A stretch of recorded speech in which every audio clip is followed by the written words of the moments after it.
ठीक है। सो 1826 seize of Bharatpur, ठीक है। 1829, ठीक है। बस तुमने इसमें भी नोट करना है, बाकी समझाने का काम बाद में होगा। Bengal sati regulation act, this is very important, ठीक है। Raja Ram Mohan Roy played a significant part in this act which banned the sati प्रथा in all areas of the British India. Obviously बात है, जो प्रिंसली स्टेट थे वहां तो रहा, वहां तो बहुत बाद तक रहा सती प्रथा, लेकिन एटलीस्ट जो है ब्रिटिश इंडिया में बैन करा दिया था, ठीक है ना। किसने? राजा राम मोहन रॉय ने। तुमसे पूछा जाएगा राम मोहन रॉय को राजा की उपाधि किसने दी थी? अकबर सेकंड ने। अकबर सेकंड, समझ आ गया? अकबर सेकंड जो है मुगल बादशाह थे उस समय, ठीक है। 1830 suppression of thuggees by colonel Sleeman, ये तुम्हारे एग्जाम में पूछा हुआ है कि जो है ठगी को सप्रेस किसने किया था? ठग होते थे, ठग, समझ आ गया? ठीक है। उत्तर प्रदेश से लेकर के बंगाल रीजन तक, मतलब बिखरे हुए जो रीजन थी यहाँ पर तुम्हारे ठग होते थे, ये लूटते थे, समझ आ गया? और सिंपल लूटते नहीं थे, लूट करके जो है, ऑब्वियसली बात है, सपोज मुझे लूट दिया और मैं जाके पुलिस को बता दिया, तो वो क्या करते थे कि वो जिसको लूटते थे उसको मार देते थे। उनके पास एक ऐसे स्टील का वायर टाइप का होता था, समझ आ गया? लूटा और उसके बाद गला घोट दिया, स्ट्रैंगुलेट कर दिया उसको, ताकि सबूत ना बचे, तो ये मार देते थे। मेरी बात समझ गई? तो मतलब क्या था कि बहुत खौफ था, जो लोग आना जाना करते थे यहाँ पर, ठीक है। तो क्या हुआ कि अंग्रेजों ने जो है यहाँ पर कर्नल स्लीमैन ने, ठीक है ना, ठगों को सप्रेस किया। जितने उस एरिया में ठग थे, जितने पूरा एक बेल्ट थी ठगों की, वो सारे के सारे जो उसने मारे। और कई लोगों ने जो है, कई लोगों को फांसी चढ़ा दिया, कई को जो है शूट कर दिया, कुछ लोगों ने आत्मसमर्पण कर दिया। तो हम देखेंगे काफी ज्यादा राहत मिली इंडियंस को। मेरी बात समझ गई? तो हम देखेंगे 1830 में ठगी का सप्रेशन किया। 1833 में charter act of 1833, the creation of coins bear the names of Mughal emperor was stopped. अब जो है सिक्कों पर मुगल बादशाह का नाम नहीं होगा, ध्यान देना, समझ आ गया? मेरे नेम से मुगल, पक्का? मतलब ऑब्वियसली बात है, जो सिक्के चलेंगे पहले उसमें मुगल बादशाह का नाम होगा, लेकिन अब क्या हो गया था, मुगल बादशाह का नाम उसमें नहीं होगा। मेरी बात समझ गई? ठीक है। क्योंकि इस एज तक यहां पर पहुंचते पहुंचते हम देखेंगे कि जो मुगल बादशाह है वो नाम मात्र का ही होगा। क्योंकि जब मैं कह रहा हूं अकबर सेकंड, ये पेंशनर हैं, ये क्या है, ये कंपनी के पेंशनर हैं, इनको कंपनी से मिल रही है पेंशन, मिलती है इनको। मेरी बात समझ गई? ठीक है। अब वो ब्रिटिश की पेंशन पर डिपेंड है, ठीक है। और हम देखेंगे धीरे धीरे करते करते सिक्कों पे नाम नहीं होगा। और बाद में हम देखेंगे 1857 से कुछ समय पहले, 1857 के रिवोल्ट से ये बोला जाएगा कि आप जो है आलम को छोड़ करके चले जाएं। आलम का मतलब होता था लाल किला, समझ में आ गया? ठीक है, कि आप जो है लाल किले को छोड़ के चले जाएं, मतलब मुगल्स को उनकी ही प्रॉपर्टी से बेदखल किया जा रहा है कि आप कहीं और चले जाएं। क्योंकि पूरे इंडिया के लोग जो हैं जनरली, चाहे डायरेक्टली इनडायरेक्टली, जो है मुगल बादशाह को बोलते हैं भैया दिल्ली में जो बैठा है मुगल बादशाह। तो अंग्रेजों ने कहा कि अगर जो है यहाँ पर लाल, और लाल किले निशानी है किसकी? मुगल एम्पायर की।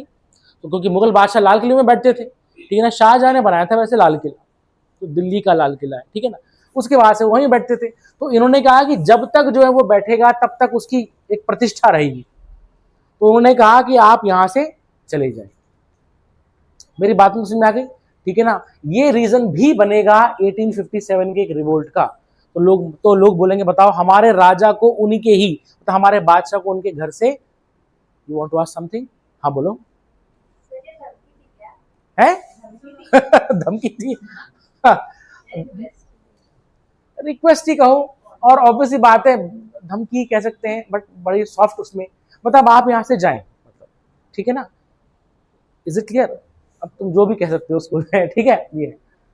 और साथ में हम देखेंगे बाद में ये कह दिया गया कि आपके मरने, मतलब जो है मुगल बादशाह उस समय थे बहादुर शाह जफर, बहादुर शाह सेकंड बोलते हैं, ठीक है। तो बहादुर शाह सेकंड के बाद जो है कोई भी जो आपका जो होगा उसको बादशाह की उपाधि नहीं मिलेगी, उसको प्रिंस की उपाधि मिलेगी। क्योंकि राजा तो सब ब्रिटेन का राजा होगा ना, सिर्फ राजा एक ही हो सकता है ना। अब वहां ब्रिटेन का भी राजा या रानी है, और यहाँ पर भी राजा दो तो पॉसिबल नहीं है। तो उन्होंने कहा कि एम्परर या एम्परेस सिर्फ एक ही होगा, वो ब्रिटेन का होगा, और आप लोग चाहे बुढ़े हैं, आप राजकुमारी कहलाई जाएंगे, उनको हम बोलेंगे प्रिंसेस, प्रिंस बोलेंगे। तभी तो हम बोलते हैं प्रिंसली स्टेट्स, रियासतें, प्रिंसली स्टेट्स, क्योंकि भाई जाहिर सी बात है भाई, राजा ईरानी तो ब्रिटेन के ही है। तो हुआ क्या, हम देखेंगे कि धीरे धीरे करके मुगल के सिक्के चलने बंद हो गए। फिर कुछ समय बाद बोल देंगे आप जो है यहां से छोड़ के चले जाएं, कहीं और जाएं। मेरी बात में गई, क्योंकि इनको पेंशन मिल रही थी। पेंशन मिलती है सरकारी नौकरों को, तो मतलब आप एक नौकरी हो। मेरी बात में गई, ठीक है ना। और आपके बाद जो है जो मुगल बादशाह की उपाधि नहीं दी जाएगी, प्रिंस की उपाधि दी जाएगी। मेरी बात को समझ में आ गई, ठीक है। ये चीज थी 1835, बहुत इंपॉर्टेंट है। लॉ कमीशन जो है आया अंडर मैकॉले। मैकॉले एक लॉ मेंबर था, समझ में आ गया। मैकॉले क्या है, एक लॉ मेंबर है, समझ में आ गया, ठीक है ना। ठीक, गवर्नर जनरल की काउंसिल में क्या है, एक लॉ मेंबर है, ठीक है ना। ये है बहुत इंपॉर्टेंट है। The charter act of 1833 constitute the first law commission. ये तुम्हारे इंपॉर्टेंट एग्जाम में आएगा, आ भी रखा है। तो फर्स्ट लॉ कमीशन जो है कब आया, 1833, ठीक है। और लॉ मेंबर कौन था, ठीक है, मैकॉले। मेरे बात में गई। This led to the civil procedure code, Indian penal code and criminal procedure code 1861। यहां हम देखेंगे ये जो है लॉ मेंबर था, तो तब ये लाया गया था। 1835 में Macaulay committee for educational reforms लाया गया, ध्यान देना, मैकॉले कमिटी 35 में, ठीक है ना। और in his minute of Indian education, ठीक है, ब्रिटिश हिस्टोरियन पॉलिटिशियन थॉमस बैबिंगटन, ठीक है ना, Macaulay argued for the adoption of, ध्यान देना, इंग्लिश को जो है, ठीक है ना, एजुकेशन का मीडियम बनाया जाएगा rather than the vernacular। मतलब आम जो इंडिया की जो लैंग्वेज थी उसमें ना रह करके क्या है कि इंग्लिश को as a language of instruction किया जाएगा। और हम देखेंगे, तब से हम देखेंगे जितनी भी हायर मतलब जो है तुम्हारे एजुकेशन है यूनिवर्सिटी लेवल की, 11th 12th ग्रेजुएशन ये सब है, उसमें क्या हुआ, उसमें इंग्लिश ही रही। मेरी बात तुमको समझ आ रही है, ठीक है, थोड़ा सा, ठीक है। ये चीज है, ठीक है ना, ये चीज। तो introduction of the press act of Metcalfe act और मेटकैफ एक्ट, ठीक है ना। इसको हम लिबरेटर ऑफ इंडियन प्रेस भी बोलते हैं, लॉर्ड मेटकाफ को। इसको नोट कर लेंगे, liberator of Indian press, Metcalfe, ठीक है, मेटकाफ, ठीक है। इज इट क्लियर, उसको नोट कर लो, ठीक है। जहां मैं गोले कर रहा हूं वो इंपॉर्टेंट है। 1829 Bengal sati regulation act, suppression of ठगी, और ये नाम ध्यान रख लेना, कर्नल स्लीमैन, ठीक है, 1833 का एक्ट, ठीक है।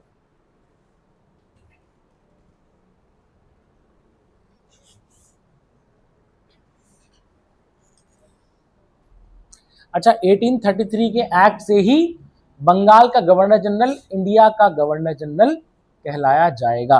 समझ आ गया, तुमने पढ़ा होगा नहीं है। और किसके टाइम पे हुआ था ये, कौन जो है उस समय थे वाइस रॉय, वो मतलब गवर्नर जनरल कौन थे, विलियम बेंटिक थे उस समय, ठीक है, समझ आया, इसको लिखेंगे।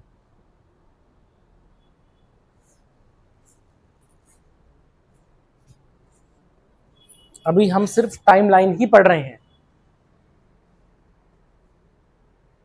क्योंकि अब जैसे तुम्हारा पीसीएस प्री होने वाला है, समझ आ गया, तुम्हें ये ध्यान में रखना है, क्योंकि इसी तरह के क्वेश्चन आएंगे।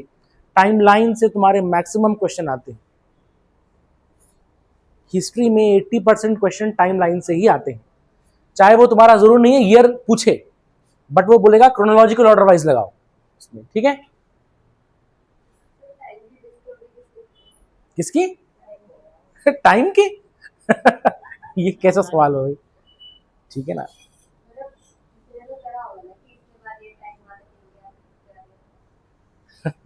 ये तो भाई, ये कैसा सवाल है, ये तुमने गलत टाइम पे सवाल पूछ लिया ये, तो समझा रहा है, ठीक है, तुम्हारा ग्रेजुएशन हो गया,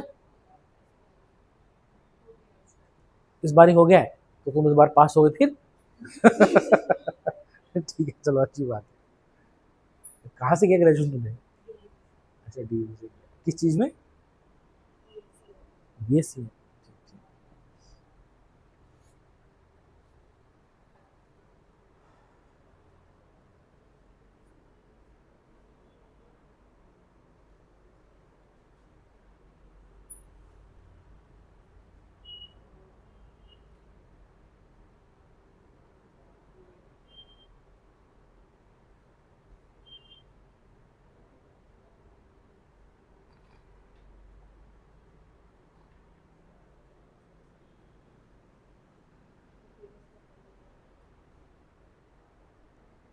1834 बहुत इंपॉर्टेंट है, ठीक है, फर्स्ट लॉ कमीशन आएगा, समझ में आ गया?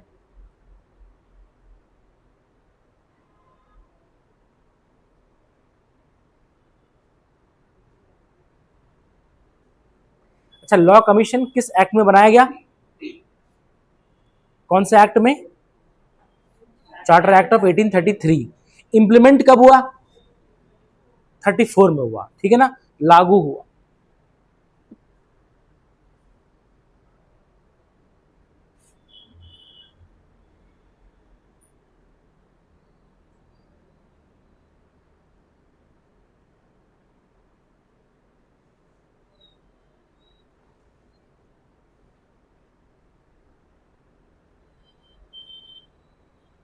तो देखें, जितना भी CPC, IPC, CRPC है, ये सब हम देखते हैं किसने बना रखा है? मैकॉले का दिमाग है ये। और वही चीज आज तक चली आ रही है, बस थोड़ा सा उसमें जो है क्या किया गया है? चेंज किया गया है, लेकिन जो है वो चीज आज तक चली आ रही है। वो बात अलग है, आप तुम बोल दोगे कि जो है भारतीय न्याय संहिता, उसको तुमने, है ना, हाँ वो बोल दो, बट नाम बदल दिया है, बट है वो वही चीज। थोड़ा बहुत रिफॉर्म किया गया है, जैसे हम बोलते हैं साइबर लॉज, उस समय तो कंप्यूटर था ही नहीं, तो फिर ठीक है ना, थोड़ा बहुत चेंज किया गया, बट आज भी जो है उसके लॉज माने जाते हैं।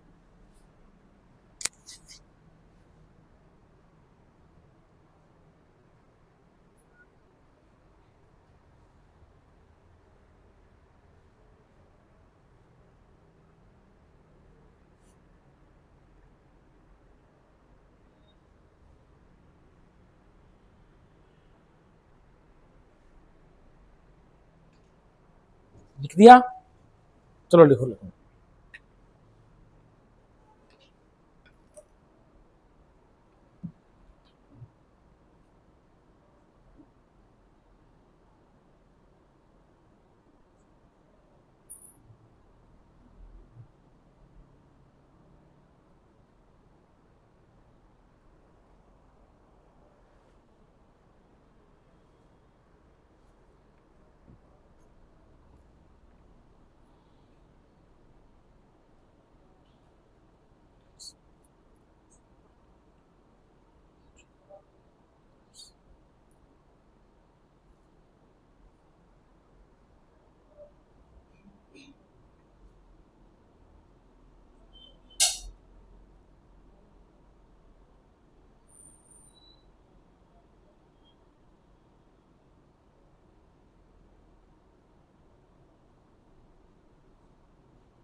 अच्छा, इसका मतलब क्या हुआ? इन हिज मिनट, मिनट मतलब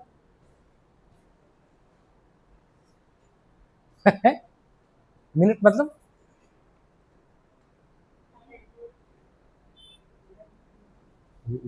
मैंने दृष्टि मतलब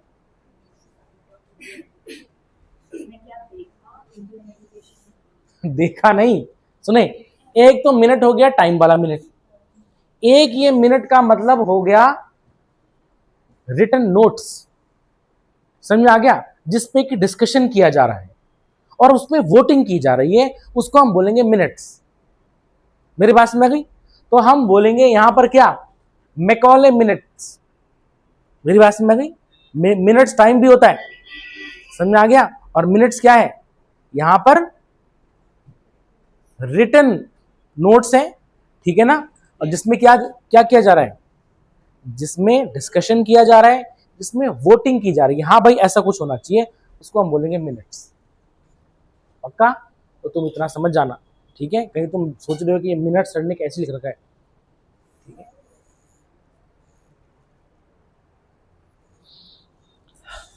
रिटन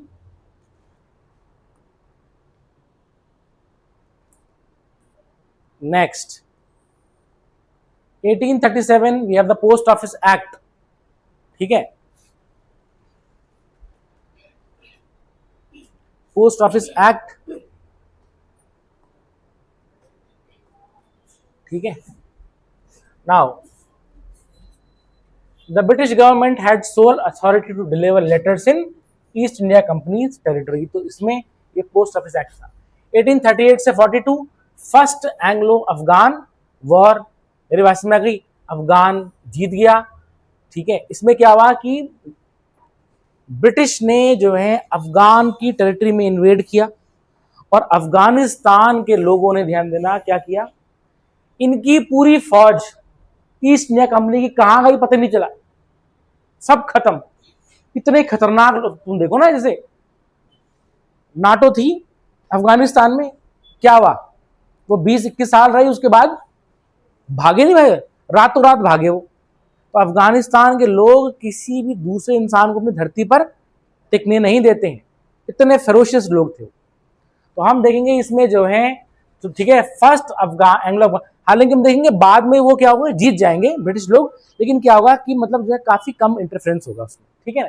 तो first Anglo Afghan war, Afghan जीत गए, British EIC withdrawn from Afghanistan.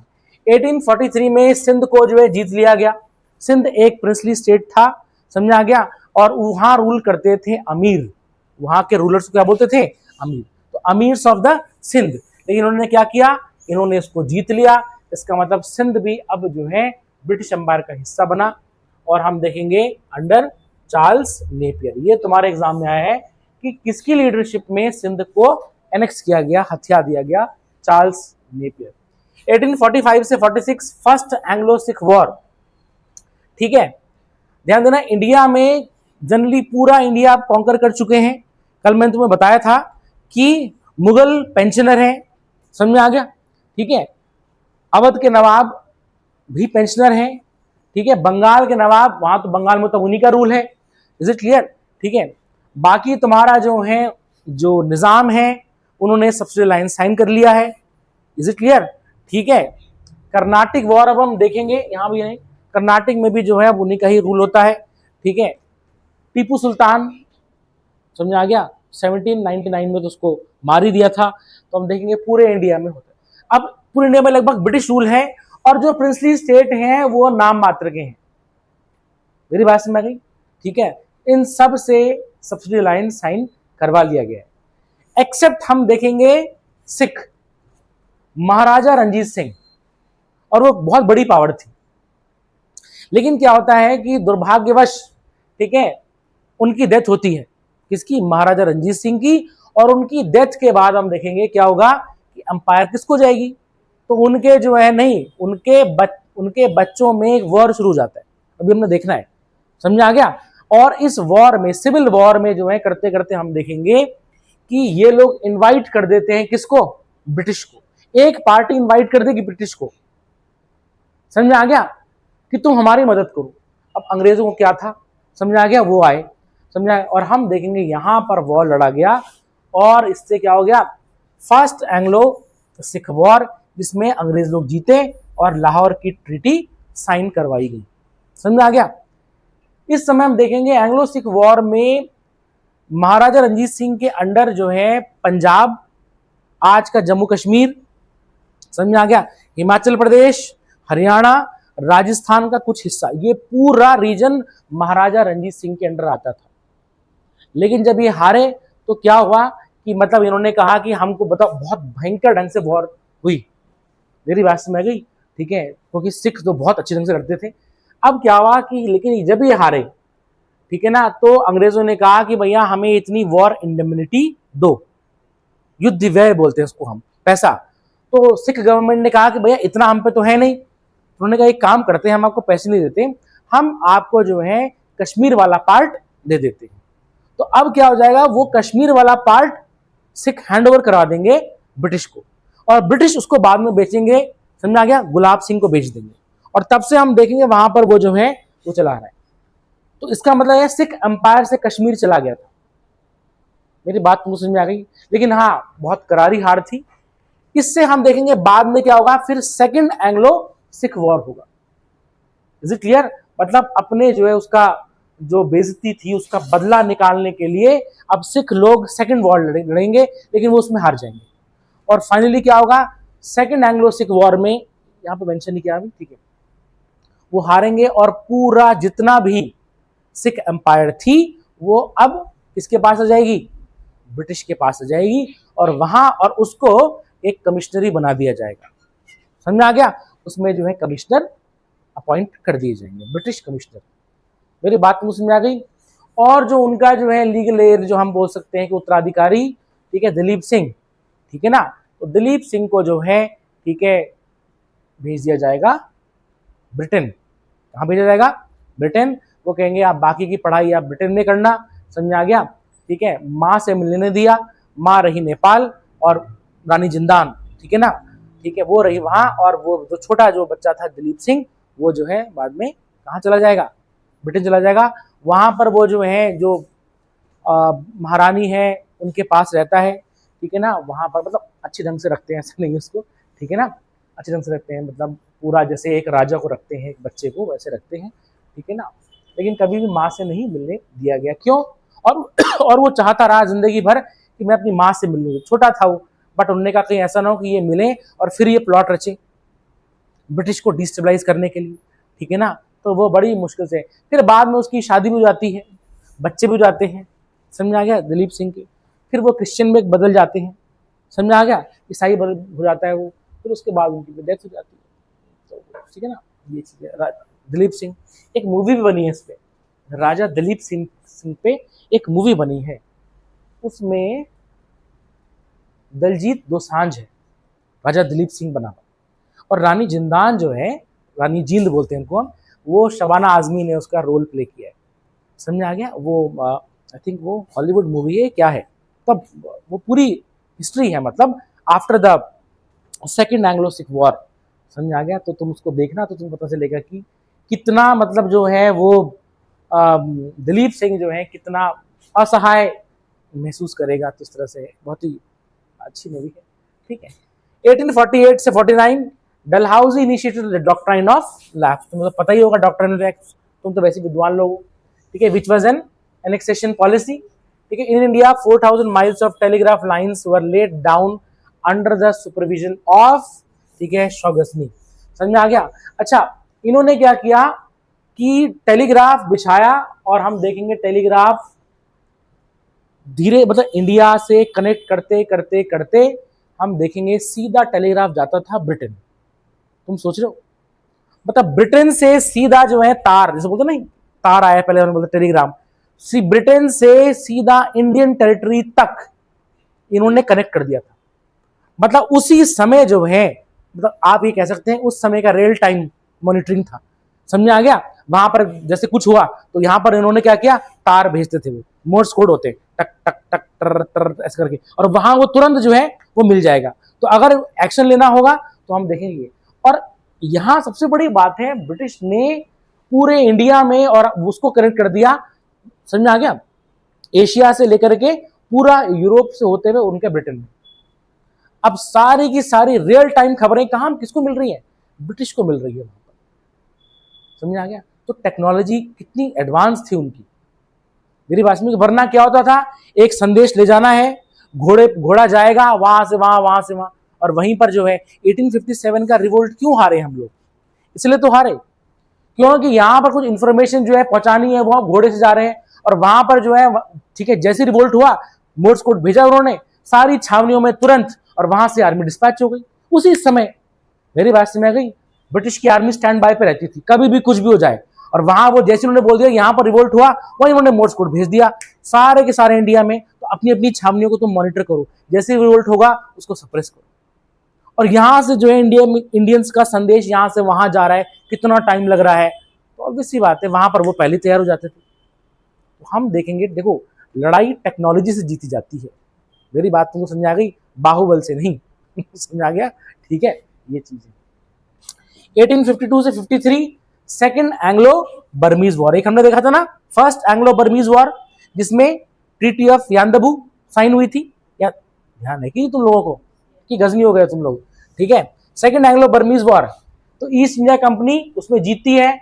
East India company troops annexed Pegu, ठीक है, बर्माज, ठीक है, only remaining independent Pegu Yoma, Arakan Yoma, Myanmar में है अराकान योमा, जिसको हम बोलते हैं अराकान, ठीक है, और पेगू योमा। तो पेगू को उन्होंने जो है कैप्चर किया, अराकान तो उन्होंने पहले ही जीत लिया था। समझ में आ गया, ठीक है। तो इसका मतलब पूरा जो अब बर्मा है वो क्या हो जाएगा, इंडियन टेरिटरी का पार्ट हो जाएगा। मेरी बात समझ गई। एक चीज ध्यान देना, जो गवर्नर जनरल होगा, गवर्नर जनरल ऑफ इंडिया जैसा भी है, वो इंडिया, बर्मा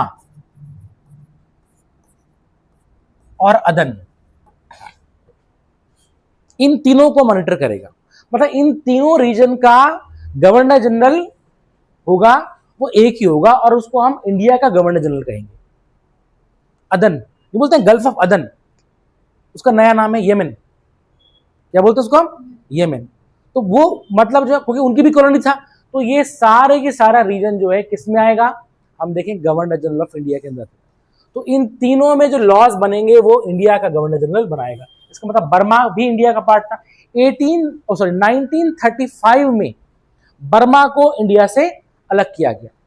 बर्मा के लोगों ने कहा हमें, मतलब हम इंडिपेंडेंट थे, ऑब्वियस सी बात है भाई, हम अलग थे वो अलग थे। तो हम देखेंगे 1935 के एक्ट में, गवर्नमेंट ऑफ इंडिया एक्ट में 1935 में बर्मा को इंडिया से अलग कर दिया जाएगा।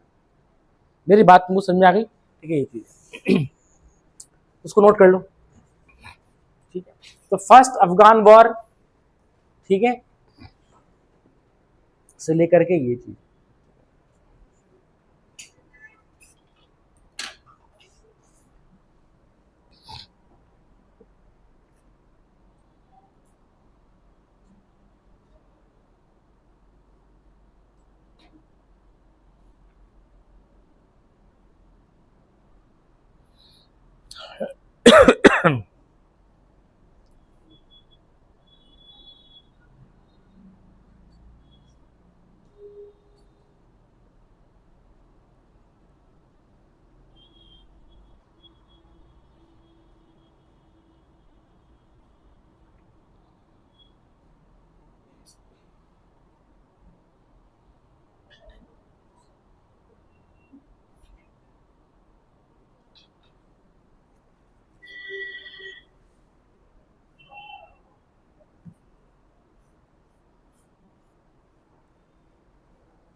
नंदिनी नोट कर लिया तुमने,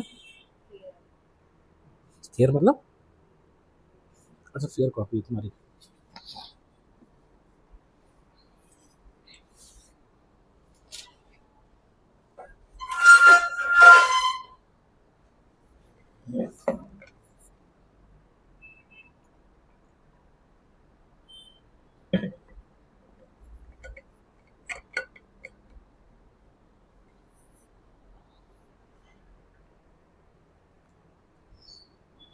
तो अदन को आप क्या बोलते हैं, हम येमेन, क्या बोलते हैं, येमेन, ठीक है। तो बल्कि तुमने सुना होगा gulf of Aden, gulf of Aden बोलते हैं उसको, समझ आ गया? वो तो हाँ वो अलग है, सल्तनत ऑफ ओमान अलग है, ये यमन है, समझ में आ गया? दिख रहा होगा यहाँ पर यमन, हाँ दिख रहा है यमन।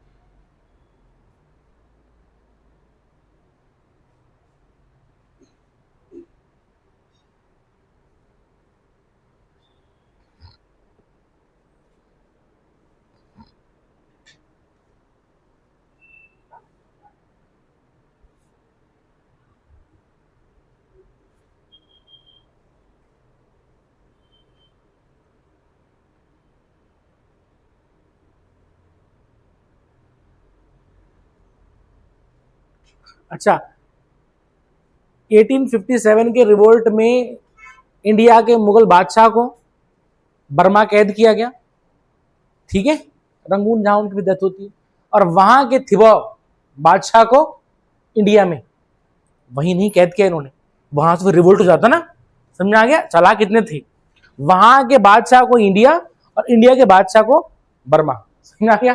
ठीक है, ये चीज है।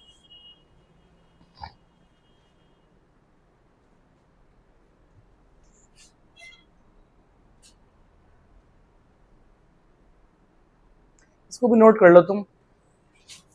East India company introduce the first postal stamp in India under the name Scinde district Dawk, समझ में आ गया? Dock,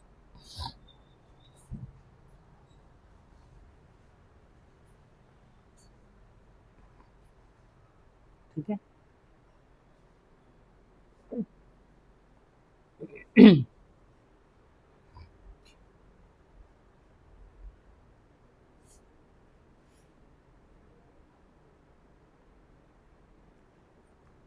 So have you written?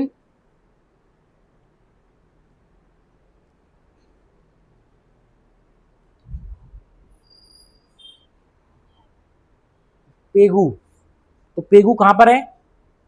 Burma में, समझ में आ गया? अराकान योमा, अराकान और पेगू योमा, ये माउंटेन्स हैं, ठीक है? अराकान योमा म्यांमार के माउंटेन्स हैं, अराकान योमा, पेगू योमा, ठीक है?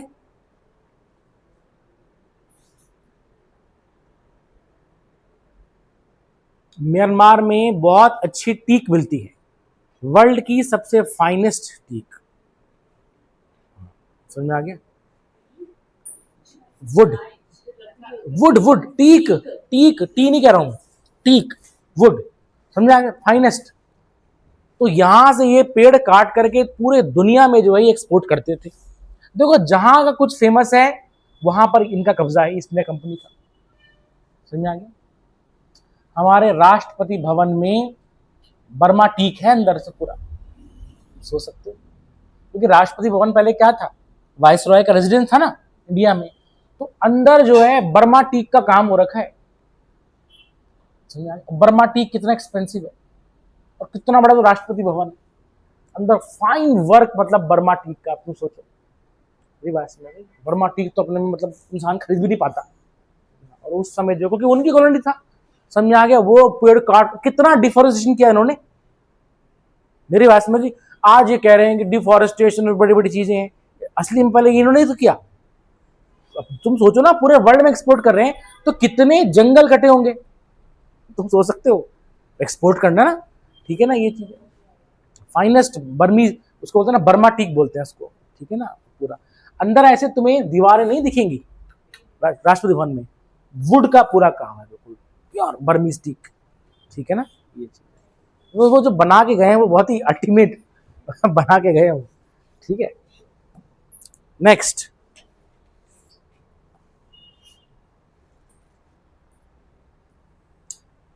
एटीन फिफ्टी थ्री, तुमको पता ही है क्या, रेलवेज, इंडिया में रेलवेज आई, और ध्यान देना रेलवेज उन्होंने अपने लिए नहीं, मतलब हमारे लिए नहीं खोजी, कि पता हाँ भैया इंडियंस का बहुत फायदा होगा।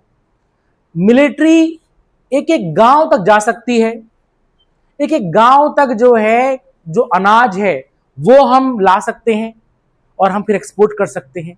इसलिए उन्होंने, और ऑब्वियसली बात है एडमिनिस्ट्रेटिव पॉइंट ऑफ व्यू से उन्होंने किया ही किया। तो हम देखते हैं कि हिस्ट्री ऑफ रेलवेज, ठीक है ना, railway expansion work was started in India under James brown Ramsay, Lord Dalhousie. तुम्हारे पीसीएस प्री में, उत्तराखंड पीसीएस प्री में ये क्वेश्चन पूछा गया है कि लॉर्ड डलहौजी का एक्चुअल नेम क्या था। समझ में आ गया? तो जेम्स ब्राउन रैमजे, ये सिंपल जेम्स रैमजे। उत्तराखंड में तुमने पढ़ा होगा ना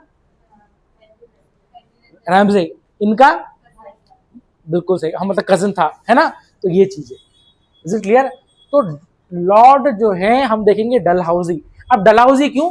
क्योंकि डलहौजी ब्रिटेन में एक प्लेस का नाम है। समझ में आ गया? जनरली जो है जो गवर्नर जनरल, आमतौर पे गवर्नर जनरल जो थे वो वहां के लॉर्ड थे। मेरी बात तुमको समझ में आ गई? तो उसके नाम पे क्या हो जाता है कि वो उनका नाम वही पड़ गया। जैसे हम बोलेंगे कि बंगाल का जमींदार, तो अब समझ आ गया, तो हम बोलेंगे लॉर्ड ऑफ बंगाल, या अच्छा बाद फिर हो जाएगा लॉर्ड बंगाल। तो अब अगर जो है सपोज यहां के लोग वहां जाते तो अमेरिका के लोग बोलते अच्छा इसका मतलब ये है, इसका नाम लॉर्ड बंगाल होगा ना, बंगाल का वो लॉर्ड था। मेरी बात समझ आ गई? सिमिलरली हम देखेंगे कि डलहौजी ब्रिटेन में जगह है, वहां का ये लॉर्ड था, तो उनका नाम हो गया लॉर्ड डलहौजी। ऐसे लॉर्ड लैंसडाउन, लैंसडाउन जगह है ब्रिटेन में, समझ में आ गया? तो लैंसडाउन का लॉर्ड तो जाएगा लॉर्ड लैंसडाउन। अब एक्चुअल नाम को क्या था हमें नहीं पता, तो वही कहते हैं लॉर्ड रिपन। समझ में आ गया? ठीक है, लॉर्ड लिटन। समझ में आ गया? ये जगह है। मेरी बात तुमको समझ में आ गई? तो इनके नाम ये थे, तो वहां के लॉर्ड है। ओरिजिनल नाम उसका क्या था? James brown Ramsay. ये पीसीएस प्री में, उत्तराखंड पीसीएस प्री में ये क्वेश्चन पूछा हुआ है। अब क्वेश्चन आया तो लोगों ने कहा यार डलहौजी तो क्या नाम उसका ओरिजिनल, उन्होंने सोचा कि भाई वो तो ओरिजिनल नाम होगा, नहीं। समझ में आ गया? ठीक है। Railway were primarily used for military, commercial and administrative purpose. Introduction of the charter act of 1853। 1854 में क्या हुआ? The upper Ganga canal was declared open, और ये बहुत इंपॉर्टेंट पॉइंट है। अपर गंगा कैनाल खोला गया जिससे कि हरिद्वार से यहां पर, समझ में आ गया? ठीक है, जिससे कि जो है गंगा का जो है जो पानी है वो नहरों के थ्रू खेतों तक पहुंचे। खेतों तक पहुंचने के लिए जो क्या होगा, इरिगेशन फैसिलिटी प्रोवाइड कराई गई। ठीक है, इरिगेशन होगा तो पैदावार बढ़ेगी, प्रोडक्टिविटी बढ़ेगी, अनाज बढ़ेंगे, अनाज बढ़ेंगे तो इनका प्रॉफिट बढ़ेगा, क्योंकि जितना ज्यादा अनाज, क्योंकि ये चाह रहे हैं वर्ल्ड के मार्केट में हम लोग सोल सप्लायर हों, गेहूं चावल इस हर चीज के। इसलिए ध्यान देना, ये रिफॉर्म्स ला रहे हैं। हालांकि हम देखेंगे इंडियंस को भी फायदा हो रहा है, बट मेन मकसद उनको अपना फायदा पहुंचाना है। बाकी किसानों की हालत तो बहुत बुरी थी इनके टाइम पे। मेरी बात तुमको समझ में आ गई? ठीक है। Separate PWD established in every province, तो समझ आ गया, पब्लिक वर्क डिपार्टमेंट खोला गया। मेरी बात समझ आ गई? The British east India company established the modern postal system, ठीक है ना, इन इंडिया। ठीक है, पोस्टल स्टैम्प्स वर issued through out India, postal rates वर यूनिफॉर्म। समझ में आ गया? कुछ भी है वो एक जैसे ही रहेंगे। समझ आ गया? ठीक है। और हम यहां पर देखेंगे कि लॉर्ड डलहौजी के टाइम पे ये सब चीजें हो रही हैं। मेरी बात समझ आ गई? उसने चीजें बहुत अच्छी की, बट हाँ ऑब्वियसली बात है अपने लिए अच्छी की उसने।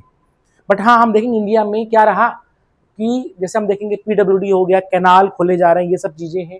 ठीक है ना, तुम्हारा रेलवेज इंट्रोड्यूस हो रही हैं। ठीक है, Wood's dispatch for Indian education system, ये कई बार पूछा तुम्हारे एग्जाम में। ठीक है ना, कि वुड्स डिस्पैच किसके लिए था? तुम बोलोगे इंडियन एजुकेशन सिस्टम के लिए था। डिस्पैच का मतलब होता है कि जो कुछ इंफॉर्मेशन है, समझ आ गया? ठीक है, वो सर्कुलेट करना होता है इस तरह से, ऐसा कुछ। ठीक है ना, the first comprehensive plan for mass education in India, also known as Magna Carta of English education in India. मेरी बात समझ गई? ठीक है ना, तो ये बहुत इंपॉर्टेंट पॉइंट है। ठीक है, लोगों को पढ़ाने के लिए। यहां पर इसमें एक बात उठी कि मतलब हायर एजुकेशन तो इंग्लिश में ही रहेगी। हाँ, जो प्राइमरी एजुकेशन है वहाँ अपनी आप लोकल लैंग्वेज में कर सकते हैं, मेरी बात समझ गई। लेकिन हाँ, जो गवर्नमेंट स्कूल्स थे वहाँ पर हम देखेंगे कि क्या है, मोस्टली इंग्लिश में ही रहा, मतलब तुम्हारा। Is it clear? ठीक है। ये द मैकॉले कमिटी, ठीक है, Indian civil services was form, ये बहुत इंपॉर्टेंट है। 1857, अब ध्यान देना क्या होगा, अवध, जो अवध है, ठीक है, प्रिंसली स्टेट था। अवध हमेशा जो है ब्रिटिश के साथ रहा, समझ में आ गया, क्योंकि वो तो नाम मात्र के हो चुके थे, ठीक है। और अवध जब ब्रिटिश के साथ था तो बाद में क्या हो गया, अवध के नवाब को हटा दिया जाएगा, नवाब वाजिद अली शाह, समझ में आ गया, वो जो है नवाब है। अच्छा, और वो बिल्कुल सब जितने भी नवाब है वो सब साइलेंट हो चुके हैं, समझ में आ गया, और उनकी हाँ में हाँ, ना में ना ये मिला रहे हैं अवध के। Is it clear? लेकिन क्या होगा कि जो है अवध के नवाब को जो है अवध से हटा करके सीधा ये भेजते हैं कलकत्ता, और वहां पर एक जागीर देते हैं, वो बोलते हैं अब आप वहां रहो। मतलब अवध के नवाब को उसी के घर से हटा करके, मतलब लोग कहते हैं जब हटाना था तो वहीं रख देते, वहां से उन्होंने हटाया और कहां भेजा, बंगाल। मेरी बात में गई, जहां पर उनकी वहीं पर डेथ होती। Is it clear? अब जो है उस समय, ठीक है, मैक्सिमम जो आर्मी में मेंबर्स थे वो अवध प्रोविंस से थे। ईस्ट इंडिया कंपनी के जो मैक्सिमम लोग थे वो अवध के थे।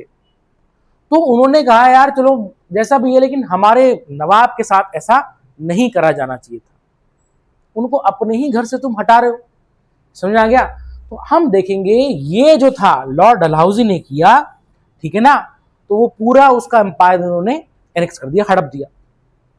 और यही मेन वजह है 1857 के रिवोल्ट की। ये जितने भी जो है बंगाल नेटिव इन्फेंट्री और ये सब जहां रेबेलियन हो रहे हैं वो सब अवध के लोग हैं, तो वो अपना बदला निकालेंगे। अब हम देखेंगे 1857 में, ठीक है, डलहौजी ने हड़प दिया, 1857 में रिवोल्ट हो जाएगा। मंगल पांडे जितने भी हैं वो सब अवध के तो हैं, मेरी बात तुमको समझ में आ गई, ठीक है। इसलिए हम देखते हैं कि major portion of the East India company जो है, जो लोग थे वो कहां से थे, अवध से थे। और उन्होंने कहा हमारे जो है नवाब के साथ ऐसी बदसलूकी अच्छी नहीं थी, फिर उन्होंने फिर बाद में रिवोल्ट किया। Is it clear? समझ में आ गया। Widow remarriage act was passed, the Indian activist Ishwar Chandra Vidyasagar, ठीक है, and Rani Rasmani of Bengal played a significant role. Obviously बात है, सोशल रिफॉर्म मूवमेंट में इन्होंने काम किया, ईश्वर चंद्र विद्यासागर ने जो है, ऑब्वियसली बात है, विडो रीमैरिज पे इन्होंने अच्छा खासा काम किया है, ठीक है ना। इवन इन्होंने जो है अपने बेटी की शादी भी किसी विडो से करवाई।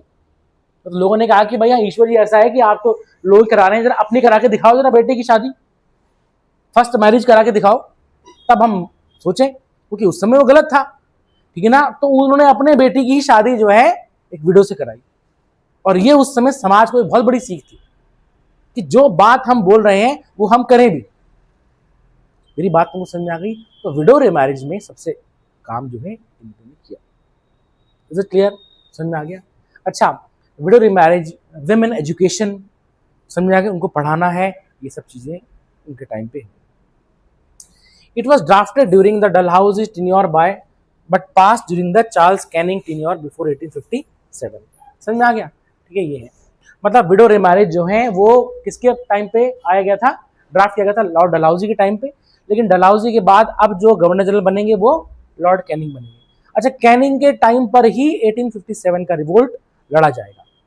देखा जाए कैनिंग तो गलती से फंस गया, लेकिन ये सारा खेल जो है वो डलहौजी का खेला हुआ है, समझ में आ गया। तो वो तो क्या हुआ कि कैनिंग आया और उसके टाइम पे रिवोल्ट हो गया, लेकिन ये जितना भी प्रपंच रचा जा रहा है वो डलहौजी के ही उस पे है। मेरी बात तुमको समझ में आ गई है? ठीक है, उसको नोट कर लो।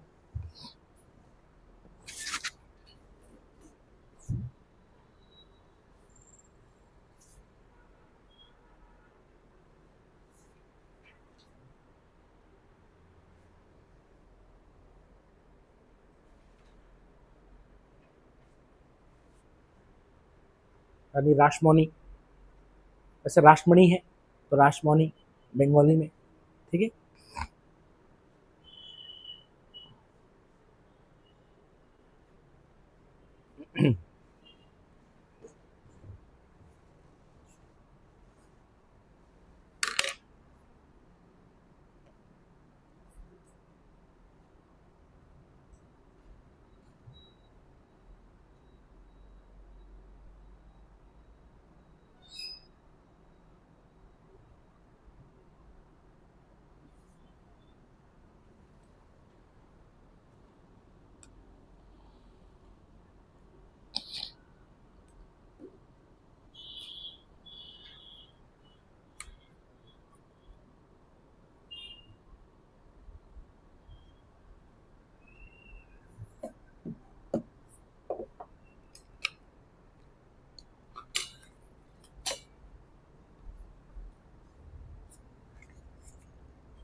ठीक चलेगा।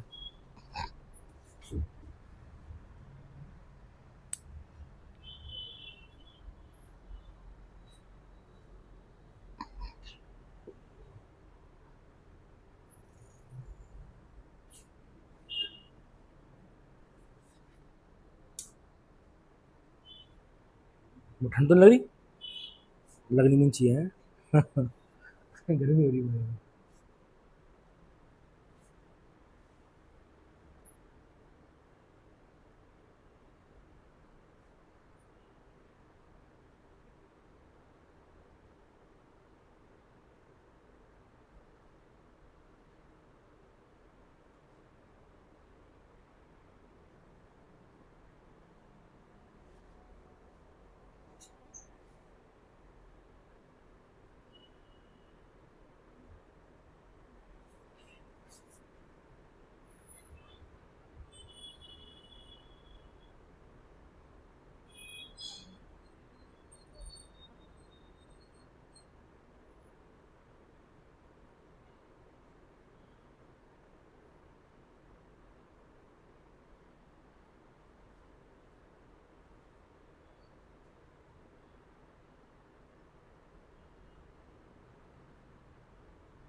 और 1857 में तो रिवोल्ट ही हो जाएगा, ठीक है।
ठीक है।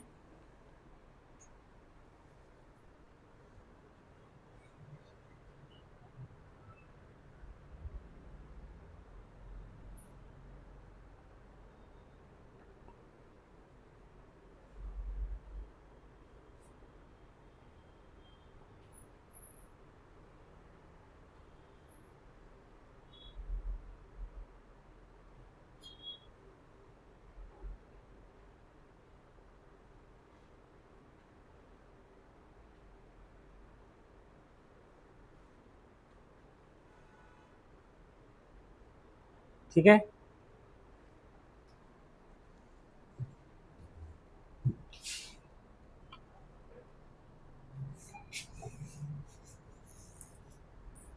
And the last one is your revolt of 1857। ठीक है, क्या हुआ? 1857 का रिवोल्ट हुआ, उसको बोलते हैं सिपॉय म्यूटिनी। ठीक है, अच्छा सिपॉय म्यूटिनी का मतलब सिपाहियों का विद्रोह, और सिपाही मोस्टली कहां से थे? अवध से थे। समझ में आ गया? ठीक है, ये चीज इसमें क्या होता है, ऑब्वियसली बात ईस्ट इंडिया कंपनी जीत गई और मुगल अंपायर का एंड हुआ। लास्ट मुगल बादशाह जो थे बहादुर शाह सेकंड, ठीक है ना, उनको जो है गिरफ्तार कर लिया गया क्योंकि वही लीडर थे रिवोल्ट के। हालांकि 83 साल के तो वो थे ही, जब रिवोल्ट शुरू हुआ था तभी वो 82-83 साल के थे। उनके तो दोनों पैर कब्र में ही थे, देखा जाए तो इतने बूढ़े थे।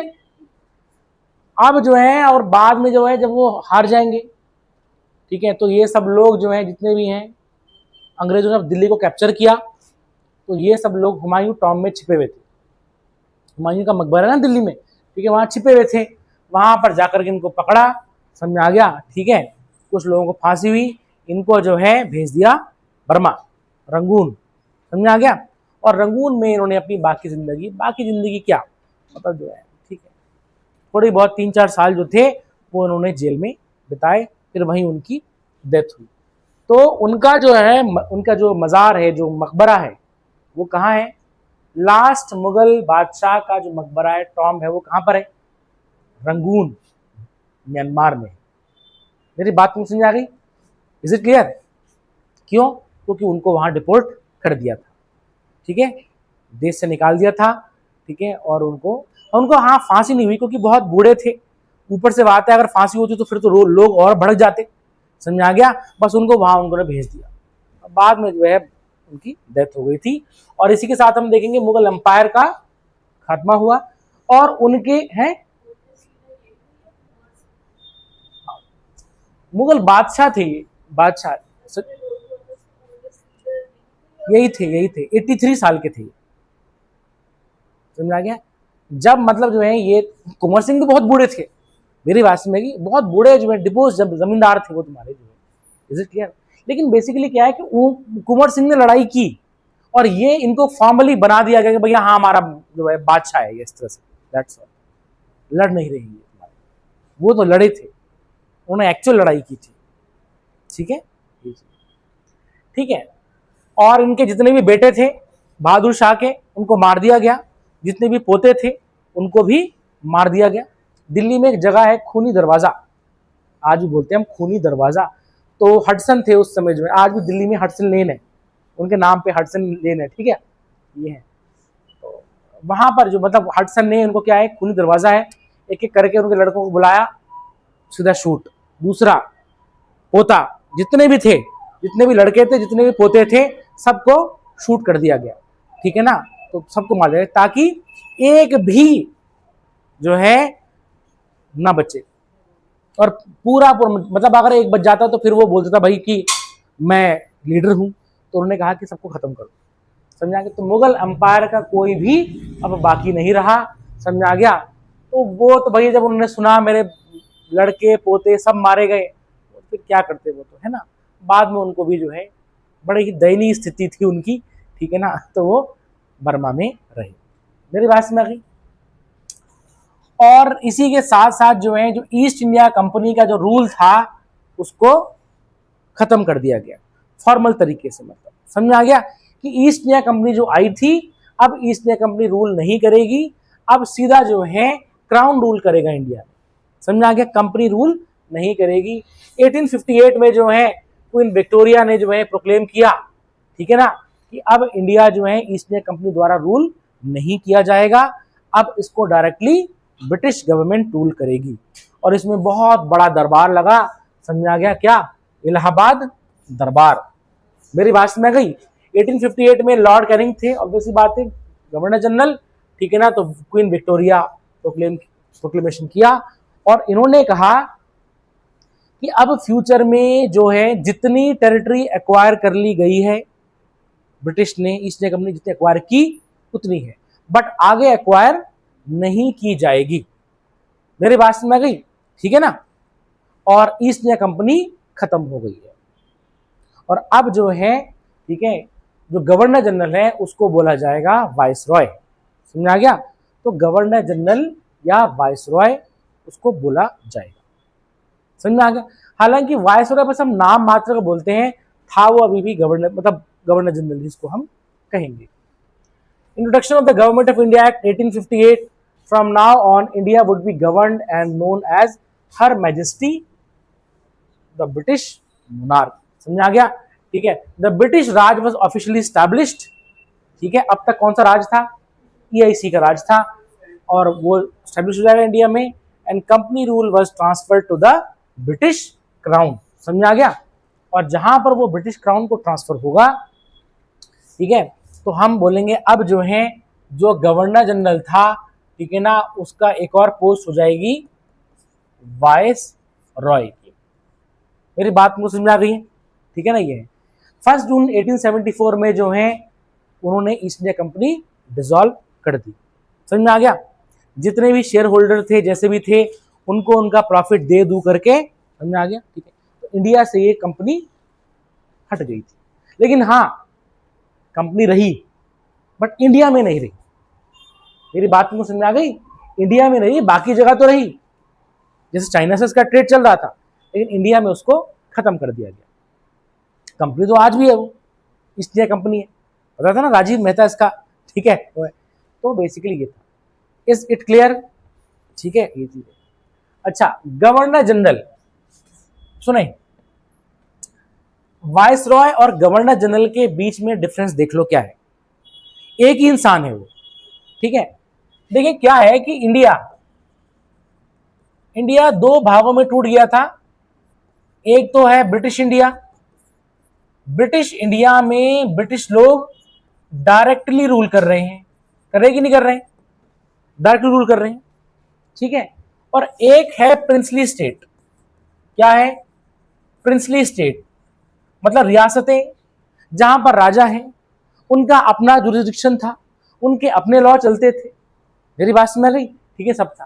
तो वो जो है, ध्यान देना, वो इंडिपेंडेंट है, ठीक है ना। अब क्या हुआ कि जो ऑफिसर ब्रिटिश इंडिया से डील करेगा उसको हम बोल देंगे गवर्नर जनरल। समझ में आ गया? मतलब ब्रिटिश इंडिया पर डायरेक्टली रूल कौन कर रहा है? ब्रिटिश रूल कर रहे हैं। समझ में आ गया? तो उस ब्रिटिश इंडिया का जो हेड होगा उसको हम बोलेंगे गवर्नर जनरल। समझ में आ गया? लेकिन वही आदमी जब प्रिंसली स्टेट्स के साथ डील करेगा तो वहां पर वो क्राउन का रिप्रेजेंटेटिव बन के डील कर रहा होगा। मेरी बात समझ आ रही है? मतलब मान लेते हैं मैं गवर्नर जनरल हूं, सपोज करो, ठीक है ना, ठीक है। अब अगर मैं डायरेक्टली ब्रिटिश इंडिया पर रूल कर रहा हूं तो ऑब्वियसली बात है ये तो हमारा ही है, तो उसको हम बोल देंगे गवर्नर जनरल। लेकिन अगर मुझे रियासतों से डील करना है तो ध्यान देना, यहां राजा है और ब्रिटेन के अपने राजा रानी है, तो इसका मतलब राजा राजा के बीच में जो है, जो उस क्वीन का, हर मैजेस्टी या हिज मैजेस्टी का रिप्रेजेंटेटिव है, राजा का प्रतिनिधि एक प्रिंसली स्टेट के राजा के साथ जब डील कर रहा है तो उसको हम बोल देंगे वाइसरॉय। क्या बोल देंगे? वाइसरॉय। वाइसरॉय का मतलब होता है वाइस प्लस रॉय। वाइस मतलब से नीचे, रॉय का मतलब होता है रॉयल्टी। क्या होता है? रॉयल्टी। मतलब जो है राजा रानी से नीचे, नायब उसको बोल देते हैं। समझ आ गया? उसको हम बोलेंगे viceroy. Because in that capacity that person is acting on behalf of the British Crown and it is representative of the monarch in the princely state. रियासतों में वो महाराजा, ब्रिटेन के महाराजा या महारानी का प्रतिनिधि है। वाइसरॉय क्या है? Representative of the crown. तब जो है उसको हम बोलेंगे वाइस रॉय। तो एक ही इंसान है वो। इसलिए हम कहते हैं कि लॉर्ड माउंटबेटन इंडिया के लास्ट गवर्नर जनरल थे। कभी तुमने देखा नहीं सुना होगा कि हम बोलते हैं वाइस रॉय। क्यों? क्योंकि ब्रिटिश इंडिया को छोड़ के अब अंग्रेज जा रहे हैं, तो ब्रिटिश इंडिया का हेड कौन है? गवर्नर जनरल है। समझ में आ गया? तो ब्रिटिश इंडिया का झंडा नीचे होगा, इंडिया का झंडा ऊपर होगा। समझ में आ गया? तो ऑब्वियस सी बात है, हम देखें Lord Mountbatten last governor general बने इंडिया के। उसके बाद इंडिया इंडिपेंडेंट हो गया था। लेकिन जब उन्होंने डील किया किससे? रियासतों से। रियासतों, या तो आप इंडिया में रहें या तो आप पाकिस्तान में रहें। आप ऐसा भी कर सकते हैं कि आप इंडिपेंडेंट रहें। तो उस समय वो क्या बन जाएगा? वाइस रॉय बन जाएगा। लेकिन जहां पर भारत की आजादी का सवाल है, तो वो जो आजादी हो रही है वो ब्रिटिश इंडिया से आजादी हो रही है, बट रियासतों जो भी है, हैदराबाद, जूनागढ़, कश्मीर, वो अलग थे, उनका अलग रूल था। मेरी बात, उनका अपना टैक्सेशन सिस्टम था। एक चीज ध्यान देना, जितना भी हमारा जो है फ्रीडम स्ट्रगल चलेगा, स्वतंत्रता संग्राम, वो यहां चलेगा, यहां नहीं चलेगा। मेरी बात तुमको समझ आ गई? यहां मतलब ही नहीं है। और कांग्रेस से पूछा गया कि जो है हम वहां भी चलाते हैं, कांग्रेस ने कहा नहीं। समझ आ गया? वो अलग हो गया। तो इसलिए जो है कांग्रेस ने मना कर दिया था, यहां नहीं। हाँ, लेकिन हम देखेंगे बाद में प्रजामंडल बनेगा। लेकिन ध्यान दें, Prajamandal is not confined to Uttarakhand only. Prajamandal India, Uttarakhand में भी था, तो इंडिया के अलग अलग स्टेट में, प्रिंसली स्टेट्स में रिस्पॉन्सिबल गवर्नमेंट के लिए प्रजामंडल बनाया गया। But when we read the Uttarakhand, we read only the Sridev Suman ji, समझा, जैसे कि प्रजामंडल। बट ये एक इकलौता प्रजामंडल नहीं है, अलग अलग प्रजामंडल की फॉर्मेशन हुई थी। ये शायद तुम्हें पता नहीं होगा। पता चल गया? ठीक है, ये चीज होती है। तो वहां पर एक रिस्पॉन्सिबल गवर्नमेंट आएगी, उसके लिए था। समझ में आ गया? ये चीज। Yes,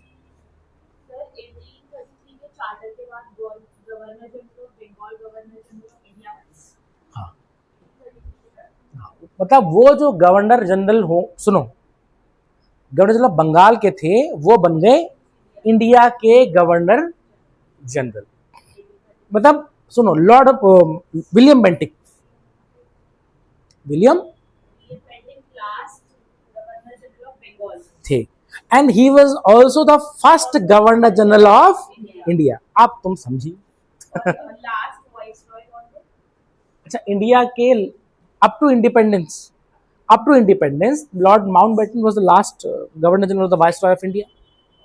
But after independence, Lord Governor General, आजादी के बाद भी तो गवर्नर जनरल इंडिया के वही रहे। कौन? Lord Mountbatten. मेरी बात तुम समझ आ रही है? तुम समझे नहीं। देखो, 1947 में आजादी हुई, 15 अगस्त, कल 15 अगस्त है।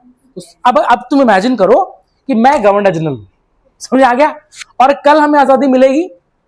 और ध्यान देना, इसका मतलब कल आजादी मिलेगी तो कल तक मैं रहूंगा, मैं लास्ट गवर्नर जनरल हूं, ठीक है, ब्रिटिश इंडिया का। उसके बाद इंडिया तो भाई डिवाइड हो जाएगा, तो आजादी हुई तो मुल्क बट गया, इंडिया पाकिस्तान। तो हम देखेंगे अनडिवाइडेड इंडिया का, एक क्वेश्चन ये भी आ जाएगा, अनडिवाइडेड इंडिया का लास्ट गवर्नर जनरल कौन था? माउंटबेटन। अब आज मान लीजिए 15 अगस्त है, 15 अगस्त के बाद क्या हुआ सुने। 15 अगस्त के बाद ये हुआ कि मतलब इंडिया पाकिस्तान बना। इंडिया पाकिस्तान का फॉर्मेशन हुआ कि नहीं हुआ? ठीक है, पाकिस्तान के गवर्नर जनरल बने कायदे आजम, मतलब जो मोहम्मद अली जिन्ना। लेकिन इंडिया के गवर्नर जनरल जो है, कांग्रेस ने कहा हम चाहते हैं इंडिया का गवर्नर जनरल माउंटबेटन ही रहे। इन्होंने कहा आप यही रहो गवर्नर जनरल, क्योंकि यहां का तो मतलब ही नहीं है ना, आजादी तो यहां से हो रही है ना। अब तेरी रियासत और राजा तो अलग ही है ना, हमको उससे क्या करना। हम तो देख रहे हैं कि इंडिया इंडिपेंडेंस हो रहा है। तो आजादी के बाद हम देखेंगे जो ब्रिटिश इंडिया जो इंडिपेंडेंट, अब ये सुनो, यही ब्रिटिश इंडिया दो में डिवाइड होगा नहीं होगा, इंडिया और पाकिस्तान। अब क्योंकि ब्रिटिश इंडिया का हेड कौन था, गवर्नर जनरल, तो अब ध्यान देना इंडिया और पाकिस्तान जब तक इनका कॉन्स्टिट्यूशन नहीं बनेगा तो इंडिया मतलब इंडिया पाकिस्तान के गवर्नर जनरल रहेंगे। तो पाकिस्तान ने जो उनके नेताओं ने कहा हम अपना जो है कायदे आजम को बनाते हैं, तो पाकिस्तान के बन गए मोहम्मद अली जिन्ना कायदे आजम। लेकिन इंडिया ने, कांग्रेस ने कहा हम चाहते हैं कि माउंटबेटन ही फ्री इंडिया के पहले गवर्नर जनरल बने। मेरी बात तुमको समझ आ गई? तो वो बने। पक्का? क्या तुम लोगों के भेजे बात घुसी? ठीक है। अब 1947 से पहले अंग्रेजों ने बोला था भैया हम चले जाएंगे, और लास्ट जो है हम जून 1948 तक हम चले जाएंगे। मतलब मुस्लिम लीग, ऑल इंडिया मुस्लिम लीग और कांग्रेस को अपना जो भी सॉल्यूशन करना है, जो भी प्रॉब्लम डील करनी है, टैकल करनी है, जून 1948 तक हम उसको करेंगे और उसके बाद हम यहां नहीं रुकेंगे। उन्होंने अपनी डेडलाइन दे दी थी। लेकिन हमको आजादी पहले मिल जाती, 45 में ही मिल जाती, लेकिन 45 के बाद कम्युनल क्वेश्चन उठ गया। और कैसे उठा? था तो वो पहले से ही, लेकिन क्या हुआ कि इंडिया और पाकिस्तान का मसला, मोहम्मद अली जिन्ना ने कहा भाई कि हिंदू मुस्लिम का जो है अलग अलग वो है, समझ आ गया, दो मुल्क होने चाहिए। बट कांग्रेस ने कहा कि नहीं, हमको अनडिवाइडेड इंडिया चाहिए। लेकिन ऑल इंडिया मुस्लिम लीग ने कहा ना, we want a separate nation. They believe in the two nation theory. Two nation theory वो विश्वास था उनका, ठीक है ना। तो क्या हुआ कि हमें आजादी नहीं मिल पाई तब तक, और इन दोनों के बीच में डायलॉग चल रहे हैं। अब इसमें पिस रहे हैं ब्रिटिश। उन्होंने कहा भाई बहुत हो गया, हम 48 तक चले जाएंगे जून। समझ आ गया? बट क्या हुआ कि 47 में आजादी मिल गई, और हम देखेंगे 48 में फिर वो जो गवर्नर जनरल थे माउंटबेटन, वो भी चले जाएंगे। भाई उनकी भी तो पोस्टिंग हो जाएगी ना, वापस कहीं और हो जाएगी। मेरी बात तुम समझ आ गई? अब क्या हुआ कि वो जब चले गए तो अब गवर्नर जनरल की पोस्ट सी राजगोपालाचारी को मिली। किसको मिली? सी राजगोपालाचारी। तो हम देखेंगे फर्स्ट इंडियन गवर्नर जनरल, क्योंकि माउंटबेटन तो चले गए थे। मेरी बात तुमको समझ आ गई? ये था। तो फर्स्ट इंडियन गवर्नर जनरल कौन थे? सी राजगोपालाचारी। अच्छा, first governor general of free India Lord Mountbatten. Last governor general of undivided India Lord Mountbatten. समझ आ गया? और ये जो सी राजा जी थे, मतलब इसको जिसको हम बोलते थे राजा जी, ठीक है ना, सी राजगोपालाचारी, ठीक है, ये तुम्हारे कब तक रहेंगे? जब तक कॉन्स्टिट्यूशन लागू नहीं हो जाता। 26 जनवरी को क्या हुआ था 1950 को? हमारा कॉन्स्टिट्यूशन एनफोर्स हुआ। तो कॉन्स्टिट्यूशन जब तक, देखो ये था, जब तक दोनों देशों का संविधान नहीं बन जाता तब तक गवर्नर जनरल रहेगा। फिर चाहे वो इंडिया का रहे, चाहे, समझ आ गया, वो पाकिस्तान कुछ भी हो। तो पाकिस्तान का तो, पाकिस्तान रिपब्लिक तो बहुत बाद में हुआ, आई थिंक 55-56 में हो रहा है वो, तब तक वहां गवर्नर जनरल ही है। मेरी बात समझ आ गई? तो सी राजगोपालाचारी कब तक रहेंगे गवर्नर जनरल? 26 जनवरी 1950 तक। और 26 जनवरी को वो वार्म वेलकम करेंगे डॉक्टर राजेंद्र प्रसाद का, इंडिया रिपब्लिक हो गया। तभी तो हम बोलते हैं रिपब्लिक डे, कि भारत ने अपना रिपब्लिक चुन लिया है, means head of the state. तो वो कौन होता है? प्रेसिडेंट होता है। क्योंकि तुम लोग पॉलिटी के बड़े विद्वान लोग, तुम्हें पता ही होगा। मेरी बात तुमको समझ आ गई? Is it clear? तो फर्स्ट लास्ट इंडियन, समझ आ गया? इस तरह से ये थी। क्या तुमको मेरी बात समझ आ गई? So that's all for today. कल से सुने, कल से हम प्रॉपर्ली स्टार्ट करेंगे हिस्ट्री। ये तुम्हारी एक टाइमलाइन है, ठीक है, इसको नोट कर लो। और सुनो, कल से हम स्टार्ट करेंगे मुगल एम्पायर का डिसइंटीग्रेशन। समझ में आ गया? मतलब औरंगजेब की डेथ के बाद 1707 के बाद क्या हुआ, कौन कौन से मुगल बादशाह आए, उनके टाइम पे क्या क्या हुआ। समझ में आ गया? मुगलों के हम बाद पढ़ेंगे, हम नवाब, अवध के नवाब, समझ में आ गया, बंगाल के नवाब, ठीक है, हैदराबाद के निजाम, वो हमने अलग अलग पढ़ने। Is it clear? ठीक है, फिर कौन थे बताओ?